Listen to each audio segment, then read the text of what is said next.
What is going on, guys? It's Ty here, and today I'm going to be bringing you a Jarvan in the Jungle guide on League of Legends patch 9.4. We've got a lot of very important stuff on the agenda for today's Jarvan guide. We're going to be starting off with the pros and cons, abilities, skill order, mechanics, runes, items, first clear, ganking, team fighting, assassinating, and at the end of the video, we're going to recap what we've learned. I know you all are great people and want to help a small channel grow. I mean, is there anything more satisfying than letting everyone in the comment section know how long you've been a part of the channel? If you are new here, the best way you can support the channel is by subscribing and checking off the bell. I give away a free private training session every 500 subscribers. You just have to be subscribed and drop a like and comment to win. Being the Prince of Demacia, you have to be pretty badass to at least some degree. Jarvan fits that description perfectly. He has tons of amazing pros and badass abilities. Unfortunately though, he does have a few cons as well. Starting off with the pros, Jarvan has incredibly high burst for a tanky fighter champion.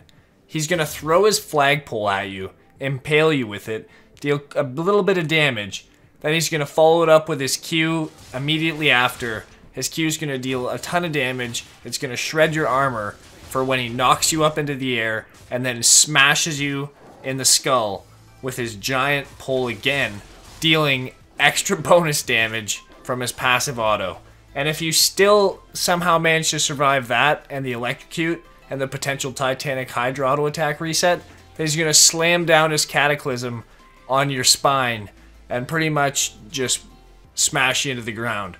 And by that point, you're pretty much going to be dead. Jarvan also has amazing ganks. You can gank on Jarvan extremely effectively as early as level 2 with a red buff. All you have to do is take your red buff and walk to the nearest lane where you have some laners with some CC to help you out, or just extremely immobile enemy champions, and pretty much just walk in and you're going to EQ somebody. And worst case scenario is they're going to anticipate the EQ and they're going to have to burn their flash. But most of the time, you can just walk straight at them. If they aren't close to their tower, just walk straight at them. They're going to waste so much time strafing side to side trying to juke the EQ that hasn't happened yet, that they're going to let you actually walk right up to them and potentially even get some free autos in. Then once you've gotten free autos and slowed them with your red, you can just EQ them while they're trying to walk away, and then eventually they'll burn flash, or you'll end up catching them really off guard and just killing them when they greed for their flash. Once you hit 6, Jarvan's ganks get even better, allowing you to flag and drag from extremely far away into Cataclysm, covering huge distance. If you flag and drag into ult, you can go so far. You can literally shoot like a screen length and a half.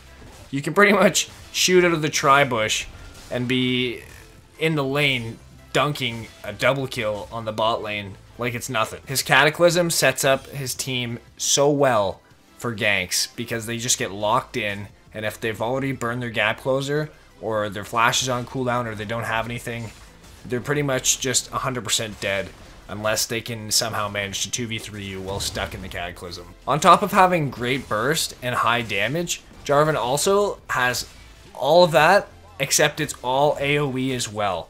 His CC is going to be all AoE basically. His damage is basically all AoE. Everything but his auto attacks is AoE. He's just going to be dealing so much AoE everything that he's just a force to be reckoned with if he gets off the proper fight. He could potentially EQ your entire team, knock them all up, and then ult them all and nuke them all with his ult and lock them in to get melted by his teammates' AoE spells.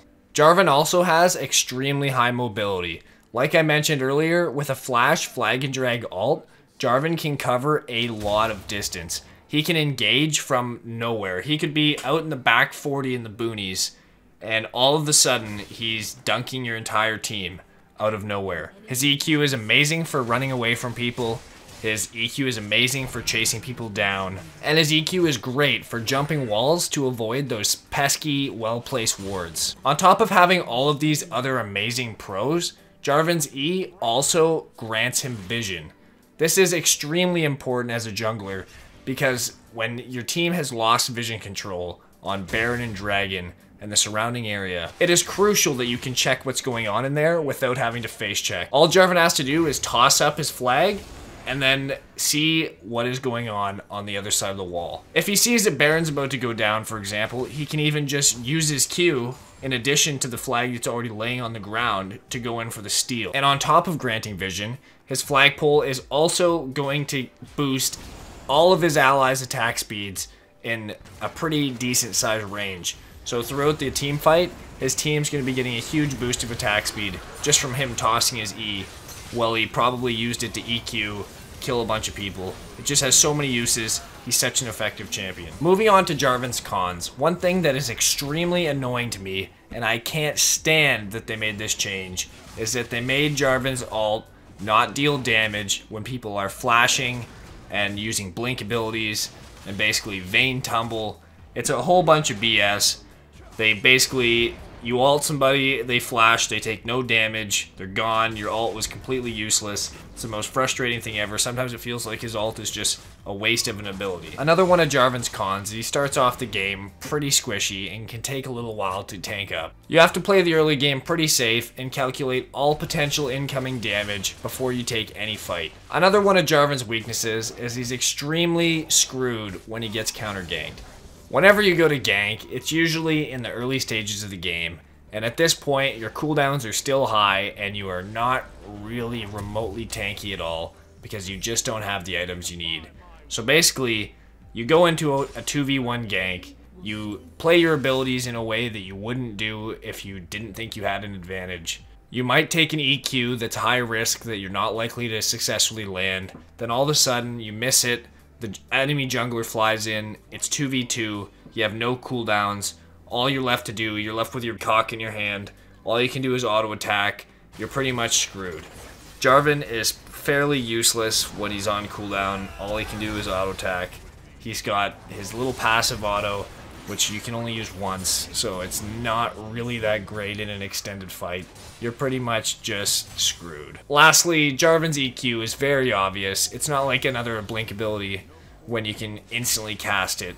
Jarvan's EQ, he has to throw the flag out, and even if you press it instantly, one after the other, it still has a bit of a delay. You see the flag come down, and then you kind of see him sliding towards it. It gives you time to know where he's going and know where not to step if you don't want to get knocked into the air. With the pros and cons out of the way, let's jump into Jarvan's abilities. Jarvan's passive is Martial Cadence.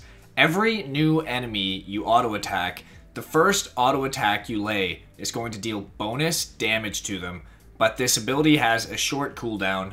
You're going to have to wait for the little timer to expire before you can proc the Martial Cadence extra damage passive again.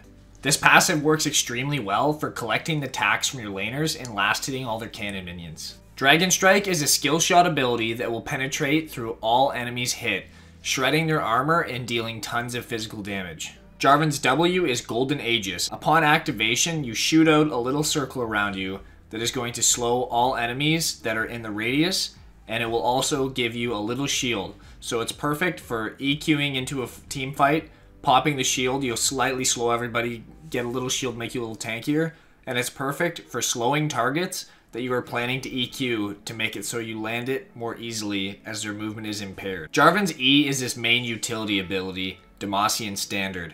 It is his flagpole that when you throw it, it grants vision in all areas around it, so you can throw it over walls to check Dragon, Baron, face check bushes, and it is also going to give all allies around it an attack speed steroid.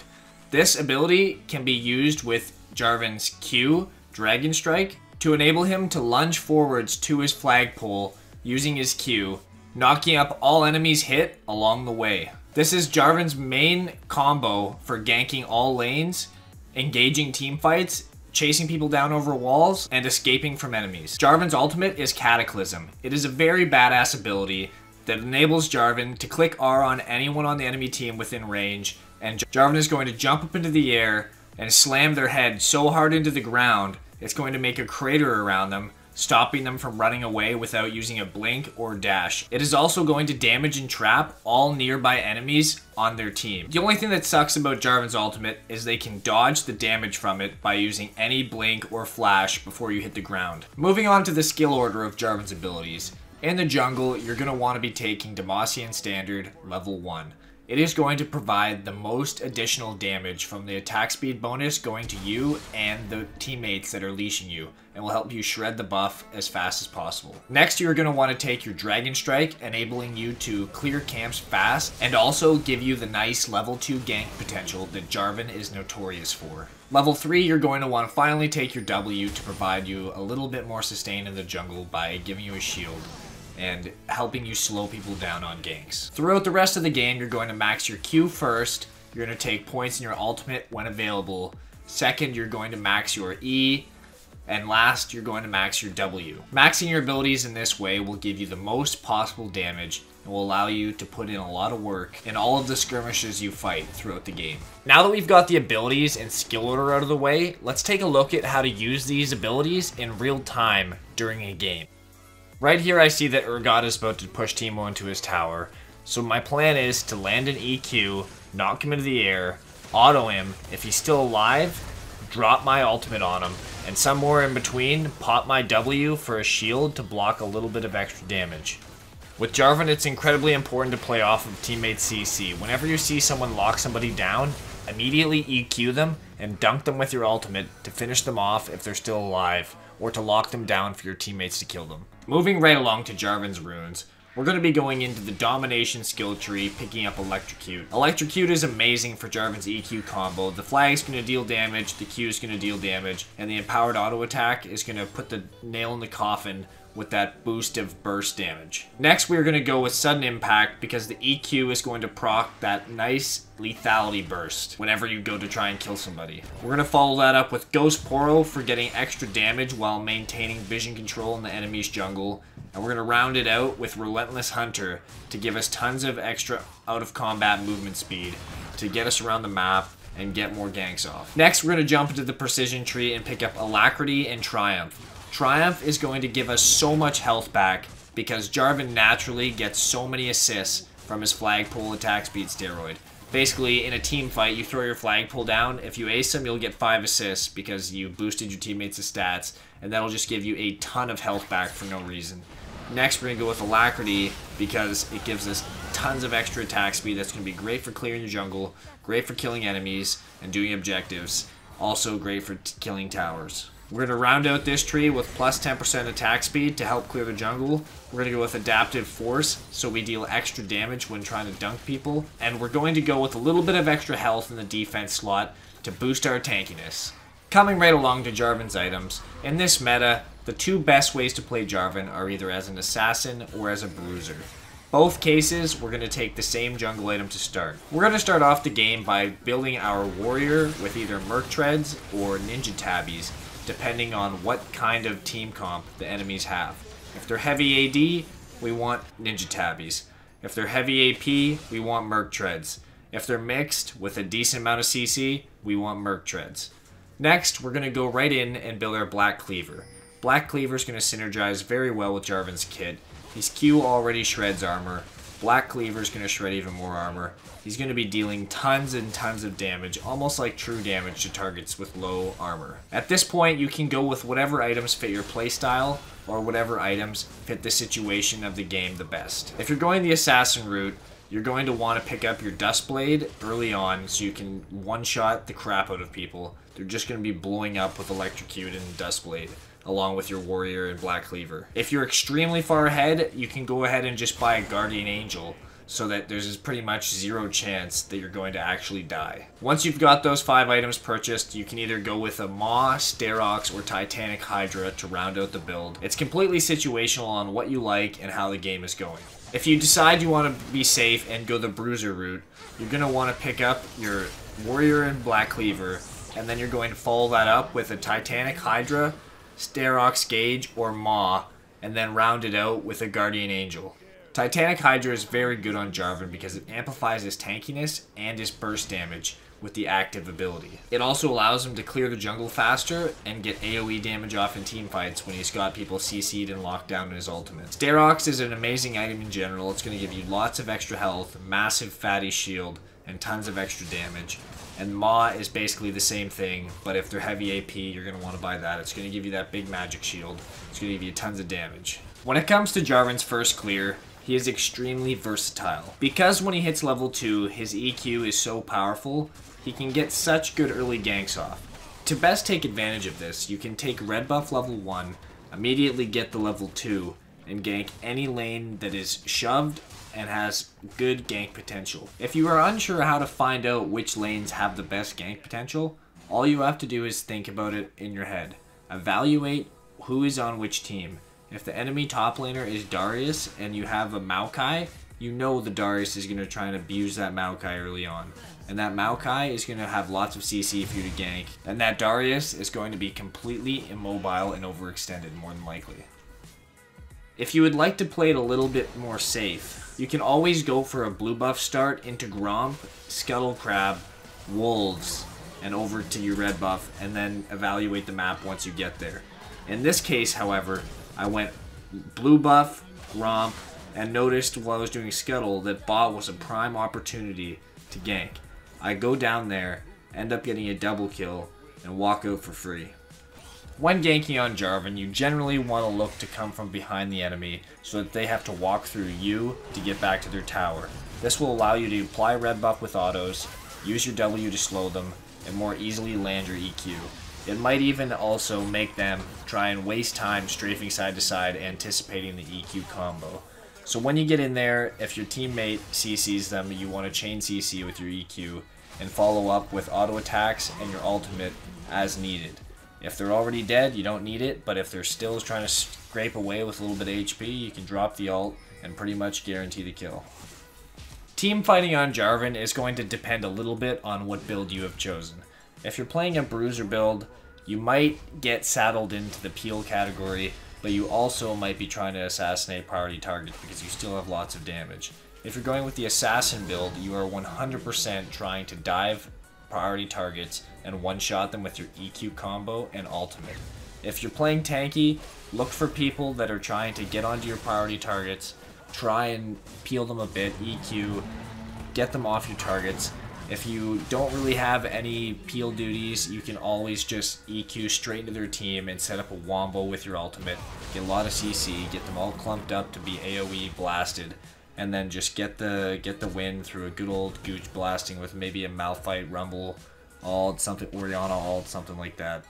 Deals tons of damage. You'll be very good. Get those good ults off, EQ in deep, and get her done. Lastly, when assassinating people, you're going to want to make sure you've got lots of damage built, enough to at least kill a squishy. Then you're going to want to locate a squishy like this poor little Lucian here. You're going to want to line up an EQ when you know you can land it, pop the Thunderlords on top of your passive auto, and he's pretty much going to be toast. And if somehow he survives, you drop the ult on him, pound him into the ground once again, and it's all over.